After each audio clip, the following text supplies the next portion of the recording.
আসসালামু আলাইকুম everyone, welcome to my channel. আজকে আমি আপনাদের সঙ্গে শেয়ার করব কোনো রকমের মাটির পাতিল ছাড়াই তৈরি করব অসংখ্য ছিদ্রযুক্ত খোলাজা পিঠা বা ডিম চিতই পিঠা। মাটির হাঁড়ি ছাড়া যে কোনো নর্মাল পাতিলে বা নর্মাল প্যানে তৈরি করা হলেও দেখতে কিন্তু অসংখ্য ছিদ্রযুক্ত হবে আর খেতেও হবে অসম্ভব মজা। আশা করছি আমার আজকের রেসিপিটি আপনাদের কাছে ভালো লাগবে আর সহজও লাগবে। চলুন তাহলে কথা না বাড়িয়ে চলে যাচ্ছি পুরো রেসিপিতে। খোলাজা পিঠা তৈরি করার জন্য আমি এখানে নিয়েছি বাজারের কিনা শুকনো চালের গুঁড়া 1 কাপ। তবে আপনারা চাইলে এখানে শুকনো চালের গুঁড়ার পরিবর্তে ভিজা চালের গুঁড়াটাও নিতে পারেন। ময়দা দিয়ে দিচ্ছি এখানে 2 টেবিল চামচের মতো। এতে করে পিঠাটা বানানোর পর বেশ অনেক সময় ধরে পিঠাগুলো একদমই সফট থাকবে। লবণ দিয়ে দিচ্ছি এখানে আমি হাফ চা চামচ।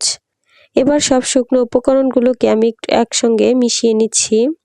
শুকনো উপকরণগুলোকে ভালোভাবে মিশিয়ে নেওয়ার পরে আমি এখানে দিয়ে দিব 1 কাপ কুসুম গরম পানি। প্রথমে 1 কাপ পানি দিলাম, তারপর আমি আবারও পানি দিব।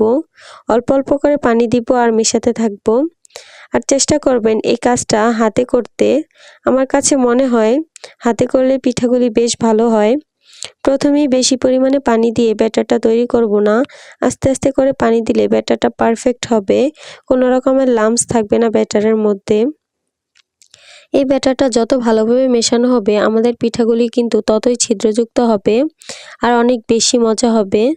ব্যাটারটার মধ্যে যখন দেখবেন কোনো লাম্পস থাকবে না, কোনো দলা থাকবে না, তখনই আমি একটা হ্যান্ড হুইক্স দিয়ে ব্যাটারটাকে খুব ভালোভাবে ফেটিয়ে নিব। যেহেতু আমি এখানে শুকনো চালের গুঁড়া নিয়েছি, তাই আমাকে ব্যাটারটাকে রেস্টে রেখে দিতে হবে 20 মিনিটের মতো। আমি একটা ঢাকনা দিয়ে ঢেকে রেখে দিব 20 মিনিটের জন্য। আর এদিকে আমি ডিমগুলিকে রেডি করে নিব। আমি এখানে নিয়েছি 2টা ডিম। আমি এখানে 1 কাপ চালের গুঁড়ার জন্য 2টা ডিম নিয়েছি। তবে আপনারা চাইলে এখানে একটা ডিমও ব্যবহার করতে পারেন। এবার আমি এই ডিমগুলোকে ফেটিয়ে নিচ্ছি। চাইলে সরাসরি ব্যাটারের মধ্যে দিয়েও কিন্তু ডিমগুলোকে মিশানো যায়। তবে আমার কাছে মনে হয় ডিমগুলি যদি এভাবে ফেটিয়ে নেওয়া হয় তাহলে আর ডিমের মধ্যে কোনো রকমের লাম্পস থাকবে না। ব্যাটারটাকে 20 মিনিট ধরে রেস্টে রাখার পর এখন আমি ফেটিয়ে নেওয়া ডিমগুলোকে সরাসরি ব্যাটারের মধ্যে দিয়ে দিচ্ছি। ডিমগুলি দেওয়ার পর আবারও একসঙ্গে খুব ভালোভাবে মিশিয়ে নিচ্ছি।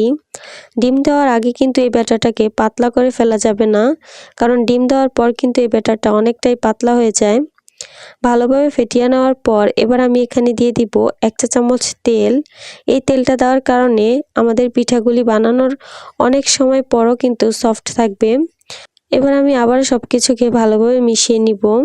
ভালোভাবে মিশিয়ে নেওয়ার পর এবার আমি আবারও 1 কাপ পানি দিয়ে দিব। এই পিঠার কনসিস্টেন্সিটা এটা থাকবে এরকম পাতলা। চিতই পিঠার কনসিস্টেন্সি থেকেও এই পিঠাটা আরও অনেক বেশি পাতলা হবে।